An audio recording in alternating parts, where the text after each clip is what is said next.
All right, so thanks to some guys that messaged me and posted on my link, but I'm gonna take a look at a couple of things on Stomper. First thing is, I guess I never really thought, I just assumed that cold start injector's working, right? So a couple of guys are like, hey, check that cold start injector and see if it is even doing its job. So right now I'm gonna pull that off and see if we can trigger this thing over, see if we can diagnose whether or not that injector is actually spraying fuel like it's supposed to be, and we'll kind of go from there. So the cold start injector is this one right here on the side. I already pulled the 10 millimeter bolt off, and I'm just going to pull the other one off.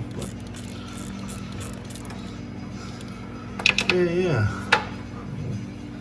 Pop this second bolt and just be wary. I mean, it does have the fuel line going to it, which everything on this thing's getting old and brittle, right? I mean, the truck is far from new, but let's just wiggle that thing out of there, and oh, it is gross.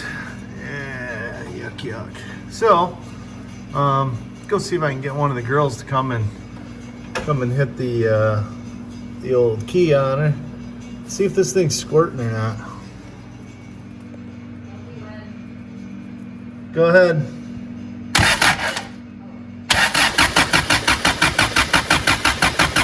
Okay. I got no fuel squirts. This might be my problem. All right, so I've taken some basic carburetor cleaner and sprayed through the cold start injector. I did verify that the wire terminals that plug into there are not pushed back into the connector, which I had seen on another video as being an issue. That doesn't seem to be the issue with mine, but so what I've got is my power probe that is hooked up to battery, and we've confirmed that the battery has voltage. And so I'm going to hook my power probe up to the injector, grounding one side and pulse power on the other side, and put more carb cleaner through it and see if I can get it to actually like let anything through, or see if the injector is just stuck.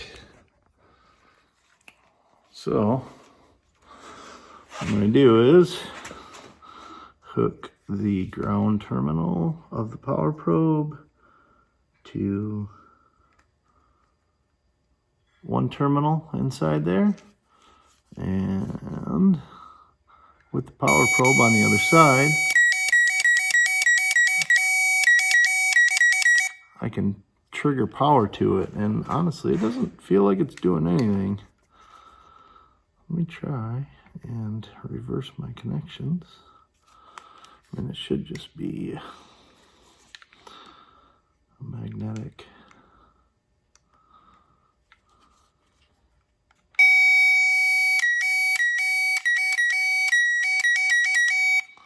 Huh. Well, let's get a little liquid to put in it.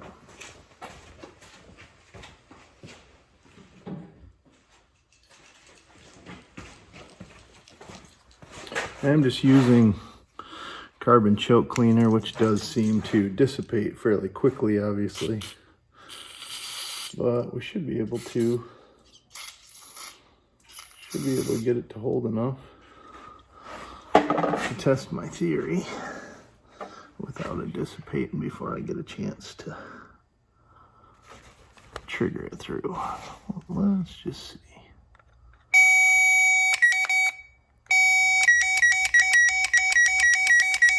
Oh, yeah, I'm starting to get some drips through it now. And I definitely was not when I tried it before. So maybe we just got a dirty injector. So we'll keep spraying through it, keep working it, see if we can get it to flow decent. Okay, give it a shot.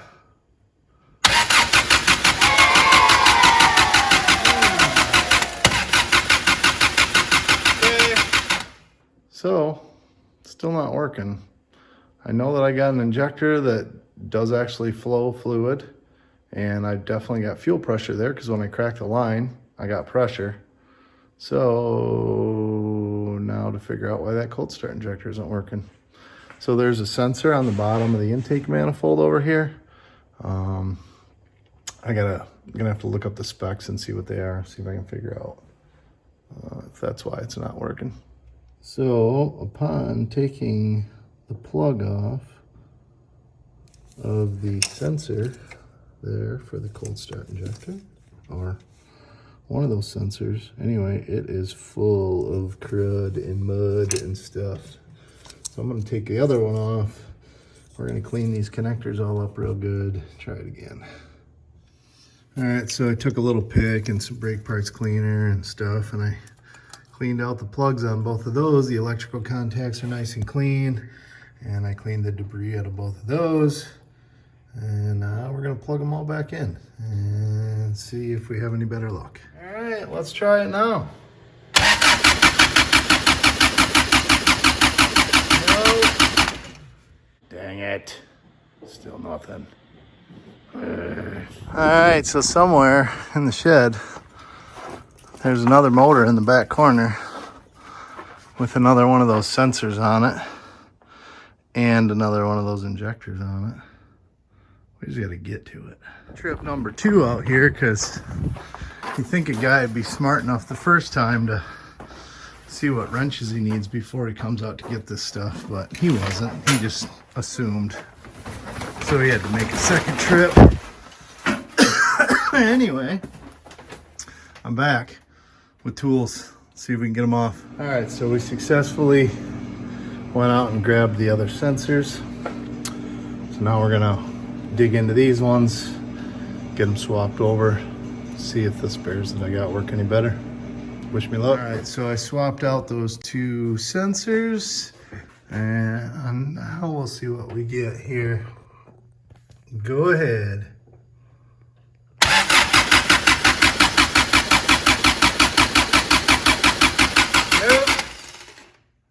Dang it. So I definitely got fuel pressure because I just cracked the line and got a face full of gas. So that's always nice.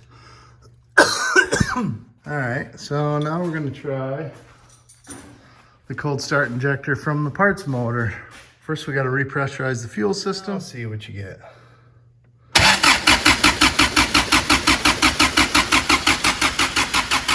Still nothing. Now we're really digging deep. Busting out the old school noid light kit, testing fuel injection. See if we got the right thing. Plug it in there and run it for a second. See if it...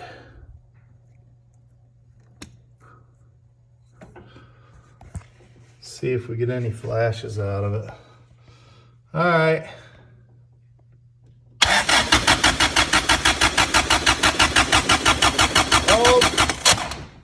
Whoa! You like hit it a second time or something? No. Oh. Let's try the other way, just because.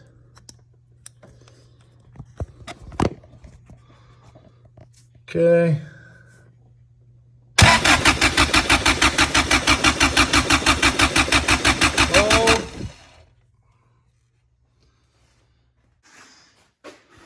Okay, so I have verified the resistance values of that cold start injection timer piece.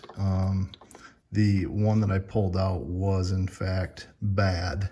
The one that's in there is reading good per the things that I found.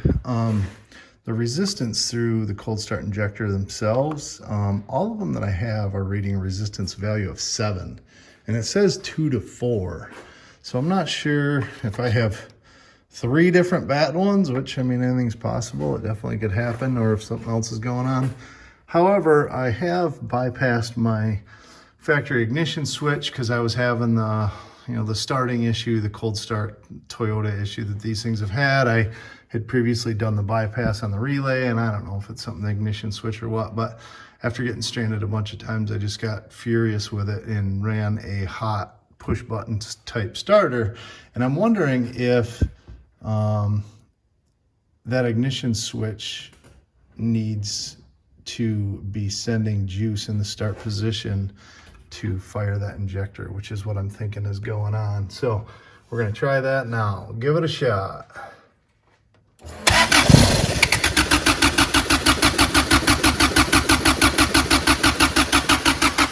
All right, so we just figured it out. So when I bypassed the starter relay that was having all the issues, and leaving me stranded constantly, I cut the wire, the power wire going to it.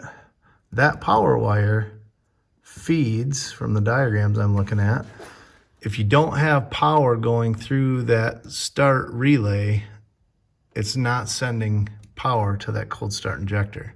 So, a victim of my own demise somewhat. I mean, we did have that bad injection timer, which we've swapped, but by cutting that power, so by fixing one issue, I've created another issue. So by fixing my start problem, because the ignition switch, whatever, it kept leaving me stranded. So by making that bypass button and bypassing the start relay, I then created an issue where the cold start injector doesn't work. So I need to wire that back up in a fashion that sends power to that cold start relay or to the injector, so it's getting power when it's starting too. So anyway, always something fun. So we'll get that wired back into the system so that it is triggering just when I'm pushing the start button,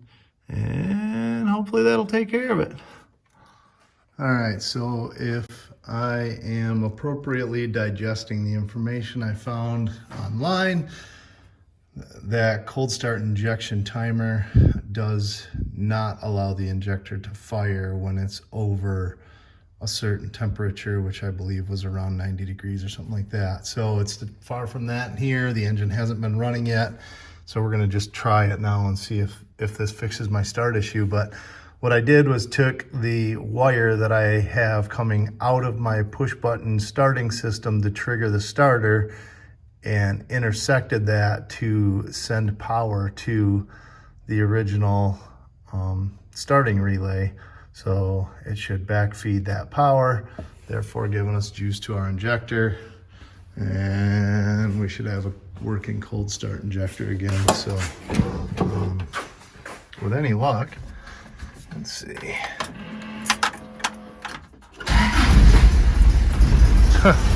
Imagine that. Fires right up. Awesome. Well, that's a problem I've been wanting to solve for a while. Well, thank you guys so much for pointing me in the right direction, helping me dive into that. It was definitely something that needed to be done. And it can be a little bit frustrating when you're out in the winter playing and, you know, you got to get out starting fluid to get the stupid old truck to start every time. So appreciate the insight.